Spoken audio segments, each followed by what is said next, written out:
In this section, we are going to learn about special topics in consumer behavior that are specifically relevant to retail and see how we can apply them to a retail business. Mental accounting is a process that consumers use when they handle their money-related decisions. It deals with coding, categorizing, and evaluating financial consequences of different choices.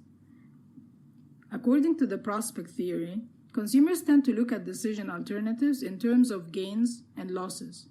And because they are loss averse, they tend to give high weight to very low probabilities and lower weight to high probabilities.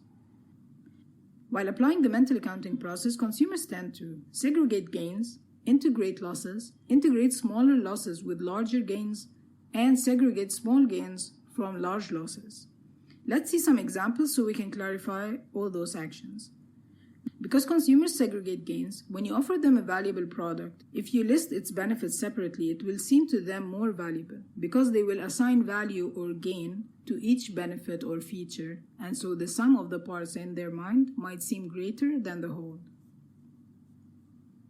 Because consumers integrate losses, when you bundle an additional product with another big purchase that they are buying anyways, they are more likely to take it even if it's not for free. For example, if you are selling a coffee machine and there is a certain solution or product that customers use on a regular basis to keep their machine in a good state, they are more likely to buy it at the time they buy the machine itself than coming later and buying it on its own. They integrate the loss from the solution with the loss from the machine cost and see it as one loss. If you've noticed, this is exactly the opposite of segregating gains, where they see each gain separately. Consumers also integrate smaller losses with larger gains. This is why paying on installments increases conversion. Because according to the principle of cancellation, consumers tend to cancel the loss they incur at the time of purchase, which is the down payment, as they see that they are getting a much bigger gain, which is the value of the product itself.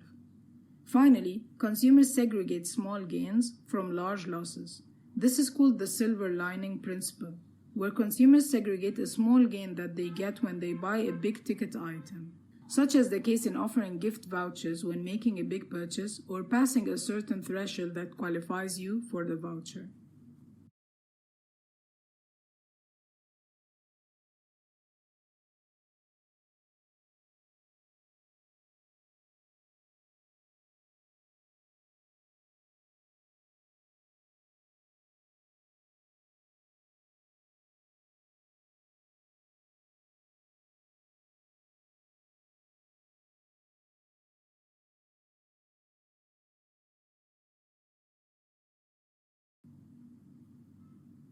For consumers, price is not just a variable. It's actually a cue, a piece of information they use to draw conclusions and make decisions based on it. For example, consumers form a strong link between price and quality, and hence the quote, "You get what you pay for." If you offer the same consumer two sets of TVs with exactly the same stated features, such as same screen size, same resolution, everything, and now both TVs are on sale, and they are both offered at the same sale price, let's say $500, but brand A TV has an original price of $1,000 and brand B has an original price of $800. Most consumers will choose brand A over brand B because they perceive product A to be of higher quality, which is not true. But remember when we said marketing is about perception and not reality, because consumers make decisions based on perceptions. The reason this is important comes in many ways. Price reflects value. The price of the product gives a lot of information about the product and the brand, so it has to reflect the positioning of the brand and the value proposition we are offering the customer. That's why pricing based solely on production cost is wrong, because there is more than just the cost when it comes to pricing. Discounts affect full price sales. One of the reasons excessive markdowns affect a retail brand on the long run is that consumers use price reference to make judgments. If you expose them to many discounts on your product throughout the year, they will start taking the discounted price as the reference price and will start viewing the full price as very high. That's why markdowns need to be very strategically planned and used.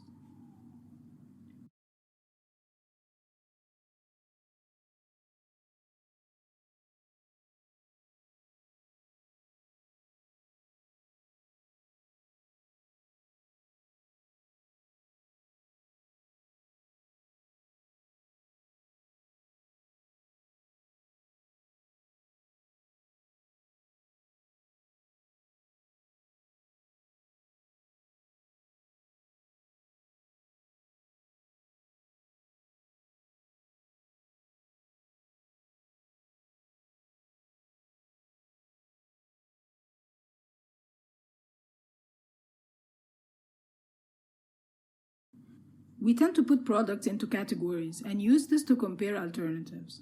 As we mentioned at the beginning, consumers start their buying journey by having an awareness set of product, which are all the products they know about that might fulfill the need. This awareness set then gets narrowed down until it reaches a choice set. When we get to know about a new product, we tend to try and put it into one of the categories we are familiar with, and then use this to compare it with them. The problem occurs when our product is suitable for different uses, but consumers only categorize it under certain category and don't want to consider it for anything else. Let's watch a commercial and try to figure out what the problem of the product was. Is that Steve Cawthon giving orange juice a workout? Sure is. Orange juice takes care of my thirst every time. It isn't just for breakfast anymore. Is that Roberta Peters about to have orange juice at a dress rehearsal? Of course, it's refreshing, soothing, and it isn't just for breakfast anymore. Look for 100% pure orange juice from Florida. Orange juice with a hot dog. With anything. Orange juice from Florida. It isn't just for breakfast anymore. For a very long time, the orange juice has been categorized by consumers under breakfast drinks. The orange juice industry was trying to get out of this narrow category and make consumers consider OJ for other times of the day. So they launched this campaign, "It's not just for breakfast anymore." This is one of the applications of understanding the concept of product categorization and making sure that our product is categorized favorably by consumers, or we make an effort to change such categorization in our favor. Another application of product categorization comes in store display. It's important while making a store layout to understand the categorization that customers use to shop your products and align the display to help them find it easily. Sometimes the categorization might not be straightforward. For example, you could have swimwear and accessories as separate categories in separate areas of the store.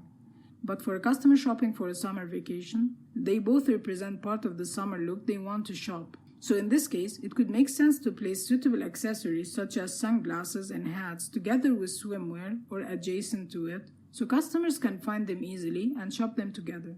By giving them such suggestion, you could increase the value of the transaction.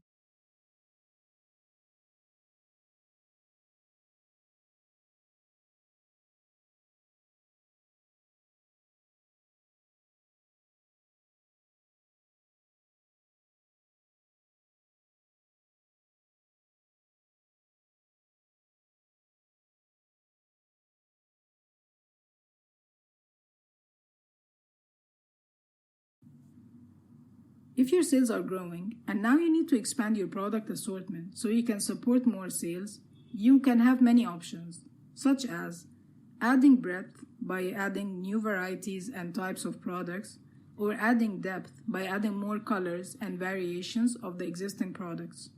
While making such decision, it's important to know about the concept in consumer behavior called analysis paralysis. This is when decision-making gets paralyzed by overthinking or overanalyzing the situation. When consumers come to the store and they are looking for a certain product, the more options and varieties you give them from the product, the more time and effort they will take to decide about the purchase. Because now they don't only have to think about whether or not to buy, but also whether to choose the red or yellow or amber or green and so on. Of course, for some products, variety could be good, but in most cases, presenting the customer with a limited variety of options to choose from makes their decision easier and faster.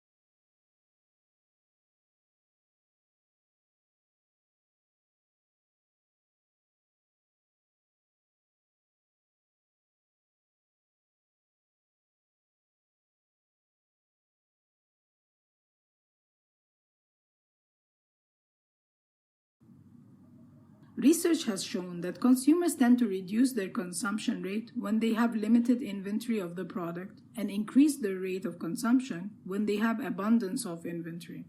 For example, when we buy a perfume bottle, we tend to spray more while the bottle is still full.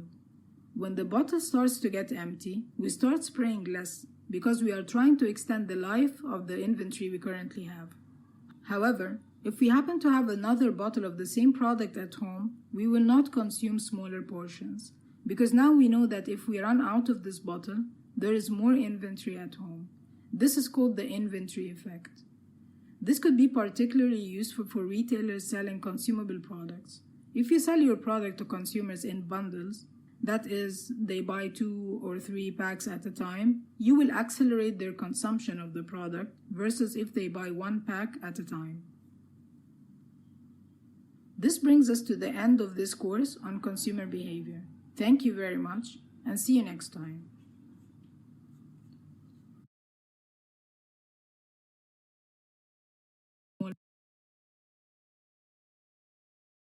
That consumers tend to